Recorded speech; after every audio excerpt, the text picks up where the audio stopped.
Hi, my name is Aysia. I'm 22. My pronouns are she, her, and I identify as queer. I'm also cisgender. How comfortable do you feel in your gender/sexual identity, and are they at different levels? They're definitely at different levels. I feel like I have always felt pretty secure in my gender identity. Sexual identity, however, not so much. I've always known that I'm queer. I think the only thing I've ever been sure of is that I like women. And I mean, like, always grew up with that, like, heteronormative culture. So, like, even though in the back of my mind I knew I liked girls, it was always just like, okay, so whatever, I guess I'm supposed to like men. So, but then it wasn't until I graduated high school in 2017 that, like, I really, right before I started college, I really came to terms with, like, definitely being queer. And I identified as bisexual for 3 years, and then last year I dated a woman for the first time, and I felt like I never had felt more secure, and everything, like, just felt very right to me. So I labeled myself as a lesbian for most of last year, but now I'm having a little bit of a I don't know all over again. Yeah. So queer is the word for me. I'm not 100% secure in my identity, so I feel like queer is a good umbrella term. But yeah. What was the coming out process like for you? I came out to my best friend the summer after graduating high school, and that was, like, really cathartic for me. We both, like, cried to each other, and, like, she came out to me as well. But then I never really had a coming out thing like that really since until last year. I started dating my first girlfriend. I was like, okay, so I guess now I'm gonna have to tell people about that. So yeah. I told my mother, and she was supportive. I've always thought that she would be. She also is, like, Gen X too, and I feel like their ideas of queerness are so outdated. Yeah. She was, like, trying to be relatable and stuff, and was like, yeah, like, I had a phase in college too, and I experimented, but I know that her heart is pure. Like, she's not malicious in that intent. However, with my dad, I didn't come out to him until after my breakup. I, like, hid my relationship the entire, like, 6 months because I was very scared. Yeah. I know he's always been pretty anti-gay. Yes. But yeah, he called me a few days after my breakup, and I was just so not there mentally. And he was like, "Are you okay? You sound upset." And then I just was like, started crying. I was like, "Yeah, I just went through a breakup." And I was like, he was like, "You were in a relationship?" I was like, "Yeah, I didn't tell you." And he's like, "Why?" And I was like, "Because I was dating a woman." He's like, "Why wouldn't you tell me that? Even though I don't agree with it, like, I would still be here to, like, support you." Like, gone off on a rant before in the past about, like, how bisexuals are greedy and shit. It's so fucking weird. That was so not slay. Other than that, like, coming out to, like, as a whole, like, the way I came out to, like, my peers was I just posted a picture of me and my girlfriend, like, kissing. I was like, yep. Yeah. So yeah, I definitely feel like I had an interesting coming out story, because it just wasn't even, like, really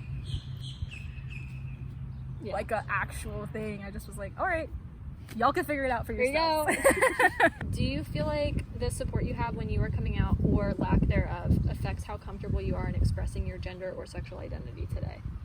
Oh, for sure. I had all the support from my friends because I do surround myself with queer people in queer spaces. I felt very comfortable in that, right? However, like, with my parents, it's like, if I still don't feel like I'm going to be talking to them about any of my relationships until it's, like, serious or anything like that. Because at the end of the day, I really think it's no one's business. Yeah. So once you are in a queer relationship and, like, out in public, like, holding hands with your girlfriend, it's so fucking nerve-wracking. I definitely had a lot of, like, I don't know if I would say guilt at all, but just, like, fearfulness being open in public about my sexuality. So I feel like I do kind of conceal it a little bit in that way if I'm out in public with my significant So how do your friends, family, loved ones, community support you now? And are there ways you wish they would support you instead? My friends, they're so supportive. Like I said, I like try to put myself in queer spaces at most times. I feel very supported by my friends. My mom, definitely feel supported by her. She's got the spirit. She just needs to like be guided a little bit. Yeah.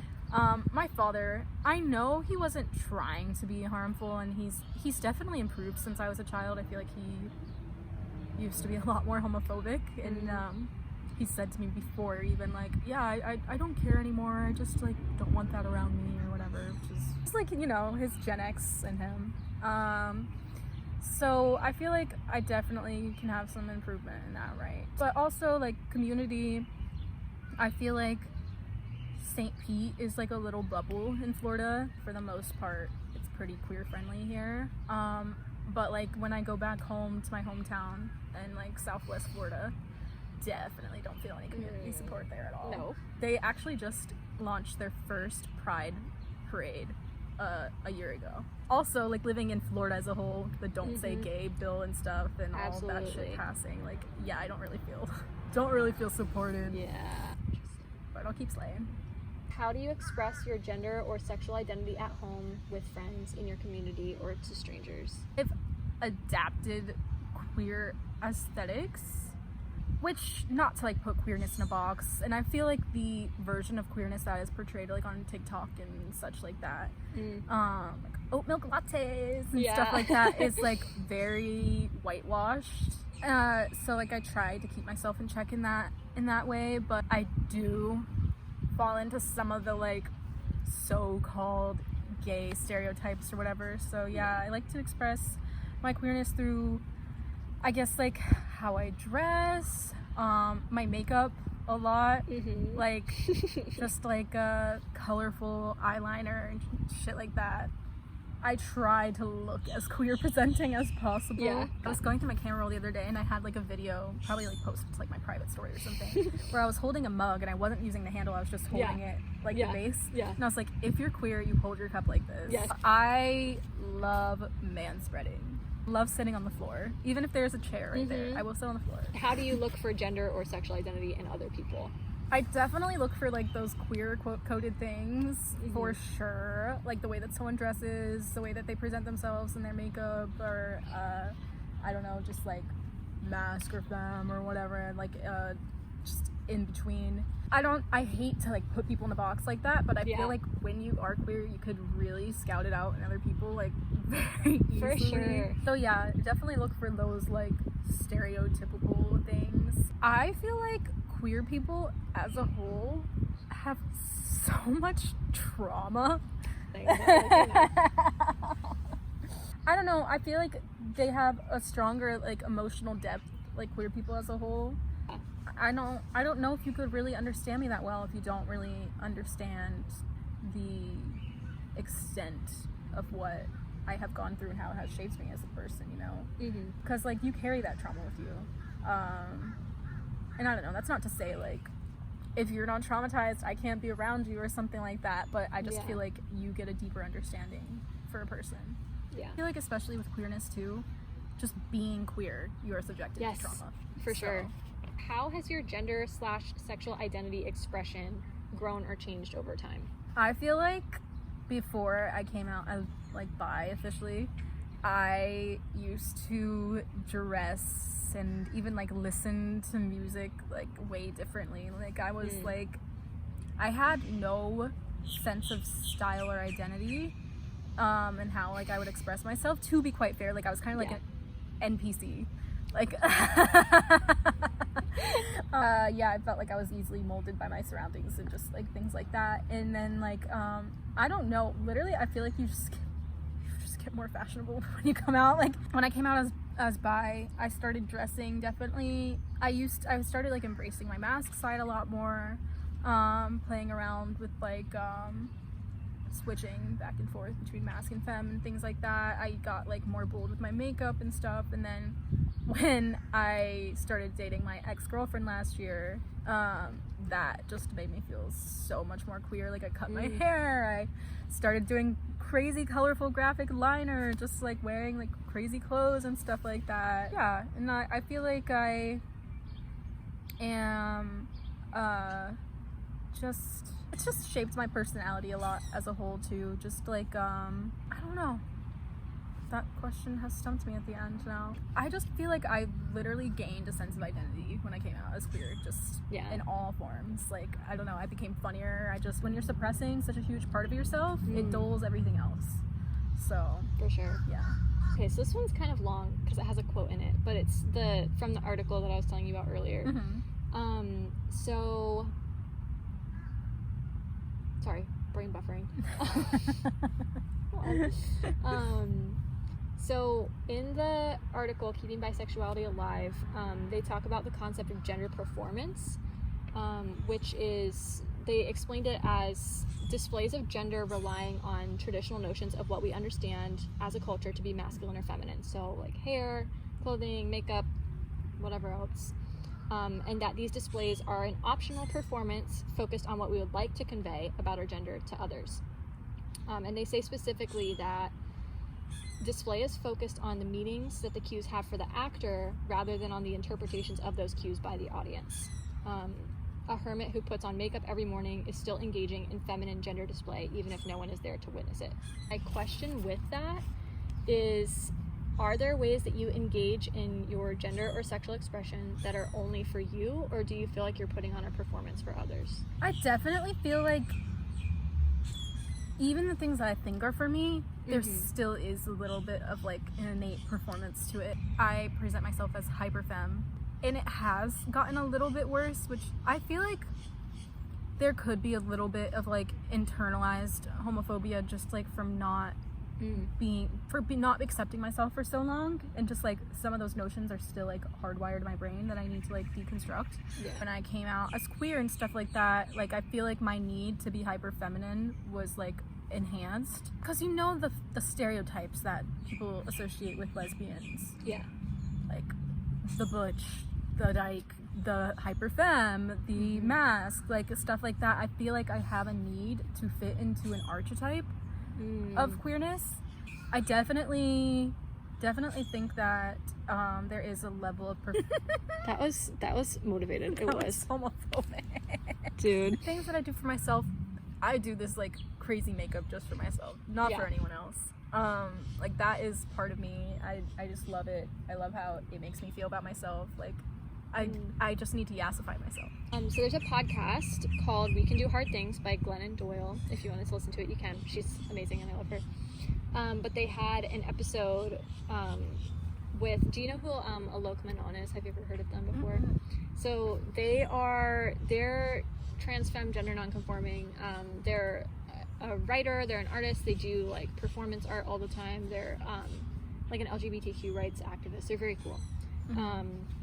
But they were on this like podcast, and they were also speaking about the concept of gender as a performance.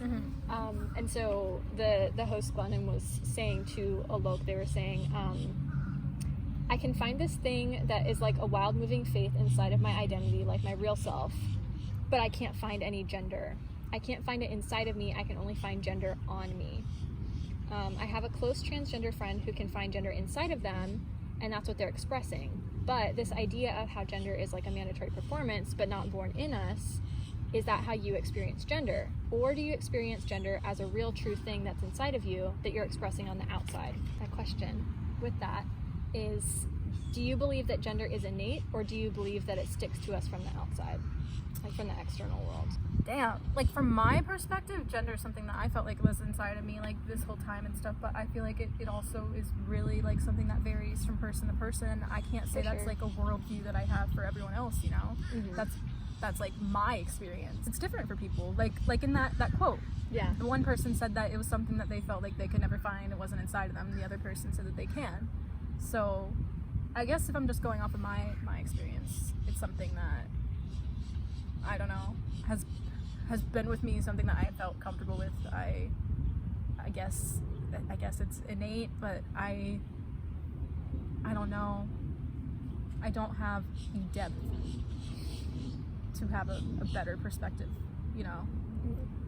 I have my sense of identity on the inside, but also like it is something that does stick to you, because it is like no matter how you identify, there is going to be a certain way that people perceive you, just based on attributes that you have: tits, high-pitched voice, long hair, shit like that. It is something that stick to us from the outside. Oh, there were actually 2 podcast episodes because they were so long, so it was like part 1, part 2. So in the second part of that episode with Alok, they do all kinds of like comedy shows, and they do like all kinds of like performance art and whatnot. And in one of their shows, they said this really beautiful quote that I would like your thoughts on. They said, "I am not a woman, I'm a Muppet," and I would like to know how that resonates with you personally. Honestly, I feel like I relate to that in a way that's definitely not how it meant to be interpreted, but It's not meant to be interpreted in any way. Sure. My thing is, I don't want to be perceived at all, and I hate being perceived, so yes, I am not a woman, I'm a Muppet. I'm literally not real. I'm literally not here, you're talking to a wall right now. Amazing. Thank you. Of course, yeah.